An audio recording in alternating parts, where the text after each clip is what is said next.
Bismillahirrahmanirrahim. This is Sir Imran and welcome to Sindh Job Academy YouTube channel. Class 9th Biology, Chapter number 1, Part 7, Junior Science Teacher, PPS 14 Jobs Preparation. Topic का नाम हमारे पास है जी unicellular organisations. ठीक है, unicellular का मतलब क्या होता है? जो जानदार एक सेल से मिलकर बना हो, उसके मुताबिक पढ़ेंगे. कहता है कि all single cell organisms carry out all activities of life. बिल्कुल जितने भी सिंगल सेल जानदार हैं, मतलब कि जो एक सेल से मिलकर बने, जिस तरह बैक्टीरिया है, ठीक है, वो भी अपनी एक्टिविटीज़ पूरी करते हैं लाइफ के. दे डाइजेस्ट द फूड, वो भी खाने को हजम करते हैं. रेस्पायर, सांस लेते हैं. एक्सक्रीट करते हैं, वेस्ट मटेरियल को फेंकते हैं. मूव, घूमते फिरते हैं. ठीक है, ऑन द सेल्यूलर बेस. ठीक है, एक सेल के बुनियाद पर ये सारे काम करते हैं. बाय सिंपल मेथड्स, उनके जो मेथड्स होते हैं वो सिंपल्स होते हैं, क्योंकि एक सेल से मिलकर बने तो क्या उखाड़ लेंगे.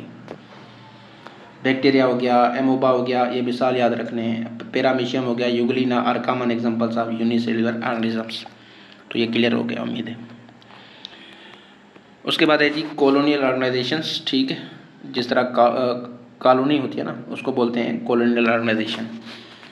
Many unicellular organisms live together by forming colonies. बहुत सारे जो एक सेल वाले जानदार हैं वो मिलकर क्या बनाते हैं? एक कॉलोनी बनाते हैं. But do not have any division of labour among them. पर उनमें डिवीजन ऑफ लेबर नहीं होती. डिवीजन ऑफ लेबर का मतलब क्या होता है? वो रहेंगे तो एक ही कॉलोनी में, लेकिन हर किसी का अपना अपना काम होगा, कोई किसी को डिस्टर्ब नहीं करेगा. ठीक है. In colonial type of cellular organization, each unicellular organism live its own life. हर कोई अपनी ज़िंदगी जीता है. They are not dependent on each other. एक दूसरे पर डिपेंड नहीं करते. Never form any multicellular structure. ऐसा नहीं है कि ये एक सेल वाले जानदार अगर एक साथ रहें तो मल्टीसेलुलर स्ट्रक्चर बना दें, नहीं हो सकता. वोल्वोक्स इज़ अ ग्रीन एल्जे है. ठीक है, वोल्वोक्स क्या? एक ग्रीन एल्जे है. ये किसका एग्जाम्पल है? कॉलोनियल ऑर्गेनाइजेशन का एग्जाम्पल है, याद रख लें. उसके बाद मल्टी सेलुलर ऑर्गेनाइजेशन क्या होता है? The organism found by many cells is called as multicellular organisms. जो जानदार बहुत सेलों से मिलकर बना होगा उसको हम क्या बोलेंगे? Multi cellular organism. फ्रॉग हो गया, मस्टर्ड प्लांट हो गया, ये एग्जांपल है मल्टी सेलुलर ऑर्गेनाइजेशन के. ठीक है, ये इसको मैं डिस्कस कर लेता हूँ. ओके, ठीक है, टाइम है. मस्टर्ड प्लांट, अब साइंसी नाम इसको याद रखें. ठीक है, इसका जो नाम है साइंसी, वो क्या है? Brassica campestris. Brassica campestris is commonly known as mustard plant. ठीक है, मस्टर्ड प्लांट को हम और क्या बोलते हैं? Brassica campestris. कैम्पेस्ट्रिस साइंसी नेम है उसका. एंड लोकली, मकामी तौर पर हम इसको क्या बोलते हैं? सरसों. ठीक है, ये जो मस्टर्ड प्लांट ये मल्टी सेलुलर है, बहुत सारे सेल से मिलकर बना है. And is cultivated in winter season, और इसको विंटर सीजन में ही कल्टिवेट किया जाता है. The leaves of this plant are use as vegetable. इस प्लांट के जो लीव्स होते हैं, पत्ते होते हैं, उसको हम सब्जी के तौर पर इस्तेमाल करते हैं, जिस तरह साग वगैरह आपने खाया होगा. ठीक है. While seeds are use for oil extraction. जबकि इसके जो सीड्स होते हैं उनसे क्या निकाला जाता है? तेल निकाला जाता है, जिसको हम बोलते हैं सरसों का तेल, जो हम सर में लगाते हैं. The length of this plant is 1 to 1.5 metres. इस प्लांट की जो लेंथ है वो कितनी है? 1 से 1.5 मीटर है. This plant has 2 parts. इसके 2 हिस्से होते हैं. एक होता है वेजिटेटिव पार्ट, जिसको हम नॉन रिप्रोडक्टिव पार्ट भी कहते हैं. वेजिटेटिव पार्ट में क्या क्या आता है? Root, stem and leaves. ठीक है, लीव्स का मतलब है, आपको पता है, पत्ते. स्टीम, थुड़. रूट जो ज़मीन के अंदर घिरा होता है प्लांट का स्ट्रक्चर. एंड रिप्रोडक्टिव पार्ट भी होते हैं इसमें. ठीक है, जिसमें हमारे पास फ्लावर्स हैं. Each flower is yellowish in colour. जो फ्लावर का कलर होता है क्या होता है? वो येलो होता है. एंड प्रोड्यूस सीड्स, और उस फ्लावर से क्या निकलते हैं? सीड्स निकलते हैं. ठीक है. उसके बाद हमारे पास है जी फ्रॉग. ठीक है, मेंढक. इसका जो साइंसी नाम है वो क्या है? राना टिगरीना. राना टिगरीना इसका साइंसी नाम है, scientific name of frog. Found commonly in our region. बिल्कुल आम है ये जो है ना मल्टी सेलुलर है. ठीक है, बहुत सारे सेल से मिलकर बना है. It lives in both in water as well as on land. ये पानी में भी रहता है और ज़मीन पर भी रहता है, इसलिए इसको बोलते हैं एम्फीबियंस. क्या बोलते हैं? एम्फीबियंस. इसलिए इसको क्या बोलते हैं? एम्फीबियंस बोलते हैं. Its body is divided into head and trunk. इसकी जो बॉडी है उसको डिवाइड किया गया है किसमें? एक तो इसका सर होता है, हेड. ठीक है, दूसरा ट्रंक होता है, सिर्फ बस धुड़ जिसे कहते हैं मेरे ख्याल से। There is no neck, frog में कोई नेक नहीं होती। Its body is made up of organ system with different organs, इसमें डिफरेंट ऑर्गन्स और सिस्टम्स वगैरह होते हैं। All organs are made of different tissues, आपको पता है, जिस तरह एपिथेलियल, ग्लैंडुलर, मस्कुलर, नर्वस वगैरह। Frog lives near ditches, ditches में रहता है, पूल्स, पॉन्ड्स, स्टेगनेंट स्ट्रीम, खड़ा हुआ जो पानी होता है उसमें, एंड स्लो मूविंग रिवर्स, जो आगे चलती है, ठीक है।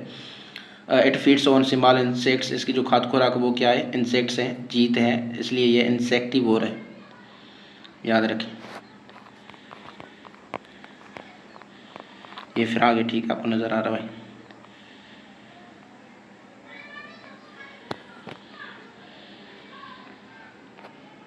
उसके बाद जी ये हमारे पास अब एमोबा, ठीक है, एमोबा को पढ़ते हैं, बहुत अहम है।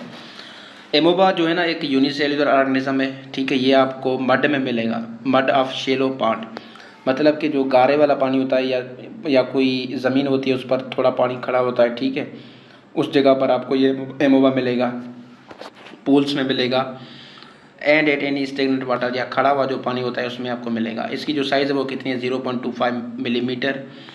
एमोबा के पास जो है ना इरेगुलर शेप है, इसकी कोई खास शेप नहीं है, ये अपनी शक्ल तब्दील करता रहता है। इसके पास सेल मेम्ब्रेन भी है, ठीक है, जो इसको हेल्प करती है मूवमेंट ऑफ मॉलिक्यूल्स जो अंदर होते हैं उनकी, उसमें हेल्प करती है, एंड प्रोटेक्ट साइटोप्लाज्म। और सेल मेम्ब्रेन का काम क्या होता है, साइटोप्लाज्म की हिफाजत करना, ठीक है। साइटोप्लाज्म के दो पार्ट होते हैं, एक होता है आउटर पार्ट, इसमें outer part of cytoplasm is clear, बहुत क्लियर होता है, और ट्रांसपेरेंट, शफाफ होता है, जिसको हम क्या बोलते हैं, एक्टोप्लाज्म, जेल लाइक होता है, ठीक है।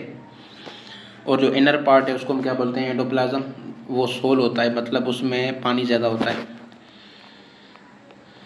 साइटोप्लाज्म में क्या क्या होता है, इसमें nucleus, food, vacuoles, mitochondria, etc, ठीक है।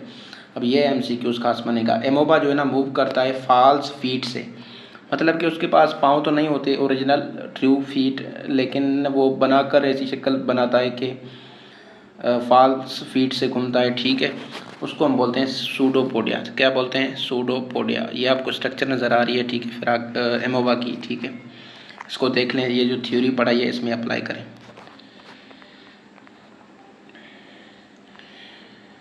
उसके बाद हमारे पास है जी वोल्वोक्स, ठीक है। Volvox is a polyphyletic. Volvox क्या है, एक पॉलीफाइलेटिक है। इसका मतलब क्या है, पॉलीफाइलेटिक का मैनी एंसेस्टर्स, इसका कोई एक अब्बा नहीं है, इसके बहुत सारे अब्बा व अजदाद हैं, ठीक है। बहुत सारे स्टूडेंट्स इस बात पर हंस रहे होंगे।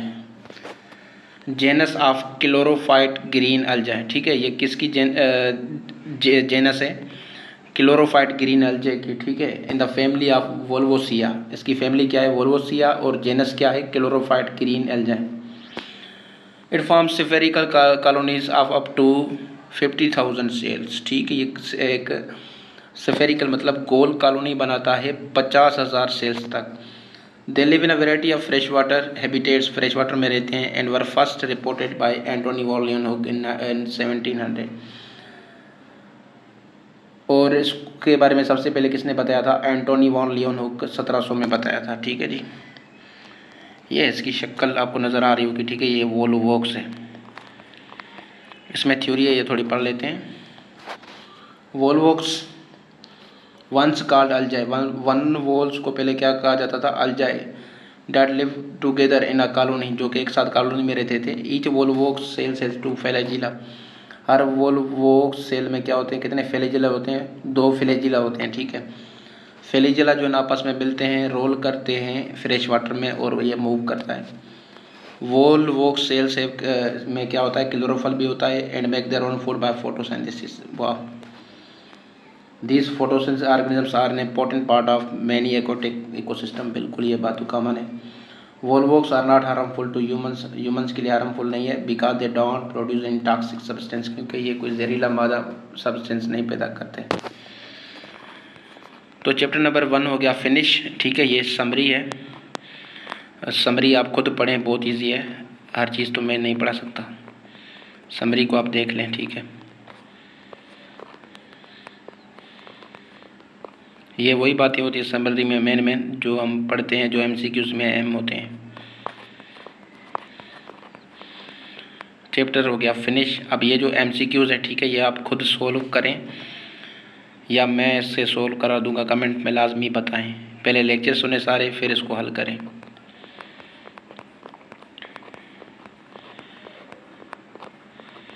ये फिल इन द ब्लैंक्स है, किसी काम के तो नहीं है, फिर भी आप हल करें, ठीक है। इसको मैं इसकी आप स्क्रीनशॉट ले लें। Define the following terms, distinguish, इसको छोड़ दें क्योंकि हमारा काम MCQs लेवल तक है और यह दूसरा चैप्टर स्टार्ट हो रहा है। So thank you so much, chapter 1 has been finished.